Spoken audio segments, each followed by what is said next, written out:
How many factors go into making an advertisement? Well, I don't know the number exactly off the top of my head, but lots of different factors. Content, what our budget is, what are we advertising, who's our market, who's our target audience. There's many factors that go into it. And do you guys have meetings where you bring everyone in? I remember you said you had a graphic designer. Yeah, there's really just two of us, and we constantly are brainstorming with each other and bouncing ideas off each other and proofreading each other's, ideas before we send something in that's final. So, yes, there's only two of us that do that, though. How do you know how much money to spend on an advertisement?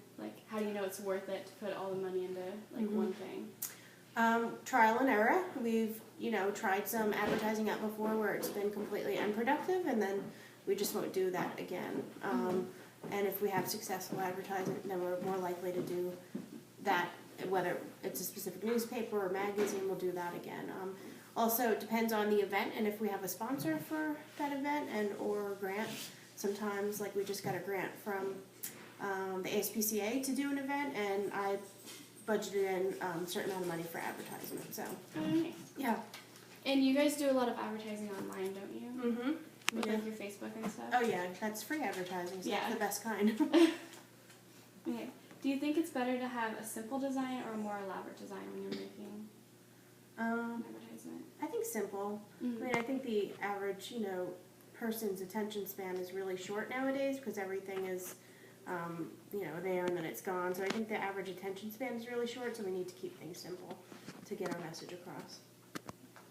How do you decide what information to put on an advertisement? If you're having an event, you just have time, place. Yeah, we put the most important information that people need to know in order for the event to be successful, and then pictures are always great, especially for us since we're marketing dogs and cats. We have the cutest things in the world to market, so we always put pictures in, and just depends on how much space we have and what we feel is really relevant to get out there. Nice. Are you guys working on any advertisements currently? Always, every single day. Yeah. Do you make new advertisements or anything, or can we find that you reuse advertisements? It depends. So if we're doing our event that is annual or biannual, we'll use the same advertisement so that we're branding ourselves and that people get to know, and they just have to look and go, oh, that's Brother Wolf's Fur Bowl, that's Brother Wolf's 5K. And we would just change around, the relevant information, if the date's changed or the location has changed. But we're always doing new events, so we're always designing new advertisements too. Nice.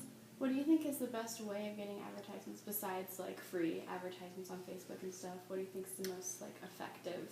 The most effective form of advertising? Yeah, to honestly, get people's attention. Yeah. Word of mouth, that's free too, but that has a very direct impact. People, you telling somebody that you did something or that you went to an event that was fun is probably more effective than me sticking an ad in the Asheville Citizen Times. And especially now, since people aren't really reading newspapers anymore, which is sad, we find that we don't get a lot of bang for a buck when we put an advertisement in print.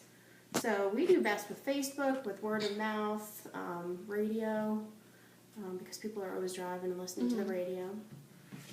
Yep. That's it. That's it? Yeah. All right. Short and sweet.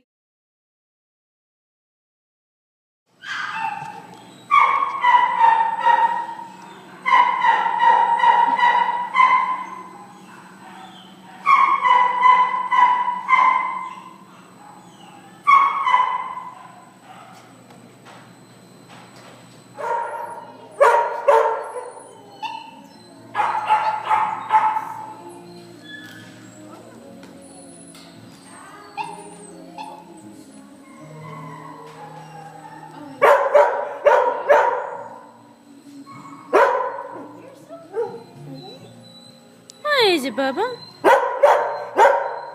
Talkative. Hi.